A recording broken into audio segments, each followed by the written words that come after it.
আমার পুরো অস্তিত্ব জুড়ে এবং আমার হৃদয়ে আজ অব্দি আমার বাবার নামটি লেখা। আমি আজও একাকিত্বে যখন থাকি, একান্ত সময় আমি আমার বাবাকে মিস করি। বাবা সবসময় আমাদের ছোটবেলায় শিখিয়েছে, তুমি যা কিছুই করো তোমার ভিতর শিক্ষা থাকতে হবে। তুমি যে কাজই করো, যেটুকুই করো, সেই কাজের প্রতি তোমার শ্রদ্ধাবোধ থাকতে হবে। তোমার একটা ডিসিপ্লিন থাকতে হবে যে তোমাকে লক্ষ্যে পৌঁছাতে হবে। তুমি একজন নারী, এটা কোনো মনে করবা না, তুমি একজন স্বাবলম্বী নারী। তো আমার যে এই জগতে আসা কিংবা আজকে একজন অভিনেত্রী হিসাবে প্রতিষ্ঠিত হওয়ার যে ইন্সপায়ার, সেটা আমার বাবার কাছ থেকে শিখেছি। আমার যা কিছু শিক্ষা আমার বাবার কাছ থেকে। আমার পুরো অস্তিত্ব জুড়ে এবং আমার হৃদয়ে আজ অব্দি আমার বাবার নামটি লেখা। আমি আজও একাকিত্বে যখন থাকি, একান্ত সময় আমি আমার বাবাকে মিস করি।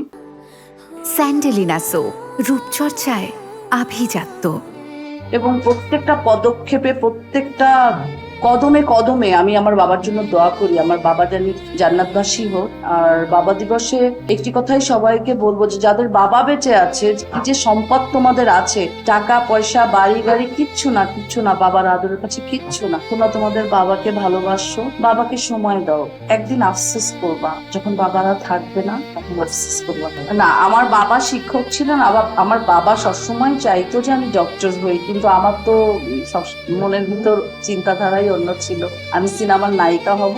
এটার একটি কারণ আছে যে বাবা মা অনেক সিনেমা দেখতো, এই জন্য আমার ভিতরে ওই স্বপ্নটা গেঁথে গেছে। তো হয়তো আমি সিনেমার নায়িকা না হলে বাবার স্বপ্ন ছিল যে আমি ডক্টর হব, সেটার দিকেই আমি নিজেকে ধাবিত করতাম। আর আমি যখন গ্র্যাজুয়ালি একটু বড় হচ্ছি, তো আমি যে অঞ্চলে থাকতাম সেই অঞ্চলে অনেক ড্রাগ অ্যাডিক্টেড বাচ্চারা ড্রাগের প্রতি আর কি আসক্ত হয়ে যাচ্ছিল, ভালো ভালো ঘরের ছেলেমেয়েরা। তো আমার বাবাকে দেখেছি যে ড্রাগ নিয়ে অনেক আমাদেরকে নেগেটিভ বুঝাইতো, ড্রাগের কুফল, ড্রাগ বিষয়। এই জিনিসটা আমার মনের ভিতর আজও গেঁথে আছে।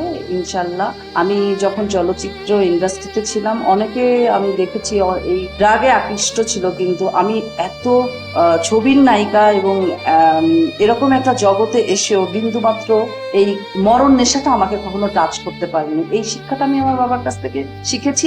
আর যেটা শিক্ষা মানুষের জীবনে সব থেকে প্রয়োজন হচ্ছে অন্ন, বস্ত্র, বাসস্থানের পাশাপাশি শিক্ষা, সেটা আমি আমার বাচ্চাদের ভিতর দেওয়ার চেষ্টা করি। ইনশাল্লাহ আমার বাচ্চারা এখন ইংলিশ মিডিয়ামে পড়ে, ভালোই ওরা রেজাল্ট করেছে। ওরা একজন দেশের বাইরে থেকে আরেকজন দেশের বাইরে যাওয়ার প্রসেসিং হচ্ছে। আমি আমার বাবার আদর্শকে মাথায় রেখে আমি যে আদর্শে আজকে সুসজ্জিত, আমি আমার বাচ্চাদের উপর প্রয়োগ করছি। ইনশাল্লাহ আমি আমার বাচ্চাদেরকে একজন সুনাগরিক হিসাবে, সুশিক্ষিত হিসাবে গঠন করব। আমি বাবাদের উদ্দেশ্য বলবো যে আপনারা যারা বাচ্চারা ছোট, আমি সেই সব বাবাদের বলবো যে বাবাদের শিখানো বুলি দিয়েই, শিখানো কথা মাথায় রেখেই বাচ্চারা বড় হয়। তো যারা খুব কর্মজীবী হিসাবে বাবারা খুব ব্যস্ত, তাদেরকে বলবো যে আপনাদের বাচ্চাদেরকে আপনারা সময় দিবেন এবং অবশ্যই ইতিবাচক যে জিনিসগুলি আছে, বিষয়গুলি আছে, সেগুলি বোঝানোর চেষ্টা করবেন। সমাজে যা কিছু আছে খারাপ জিনিস, সেগুলি শুধু পড়াশোনা শেখালেই হবে না, পারিপার্শ্বিক জীবনটা কেমন, পারিপার্শ্বিক কি ক্ষতিকারক জিনিস, সেগুলিও কিন্তু বাবাদের শিশুদের ভিতর সেই ধারণাটা কিংবা জ্ঞানটা দিয়ে দেওয়া উচিত। সর্বোপরি প্যারেন্টসদের অবশ্যই সন্তানদের পর্যাপ্ত পরিমাণ সময় দেওয়া। বাবাকে নিয়ে আমার একটা স্মৃতি খুব মনে আছে। আমি সেবার ক্লাস 8-এ যখন পড়ি, তখন আমি ক্লাসে ফার্স্ট হই। তো আমি সবসময় ক্লাসে সেকেন্ড থার্ড হই, কিন্তু ওইবারই আমি ফার্স্ট হই, কিন্তু আমি রেজাল্ট কার্ডটা আনতে পারি নাই। মানে আমি একটু সিক ছিলাম, তো বাবা যে নিয়ে আসছে।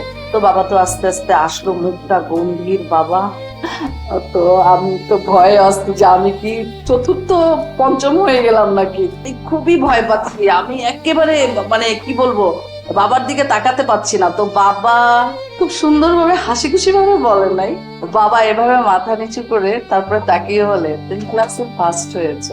আমি সেই সময় বাবাকে জড়িয়ে ধরে যে আনন্দ কিংবা যে স্মৃতিটা আমার ওই সময় মনে পড়ে, সেটা আজ অব্দি বলতে পারি না।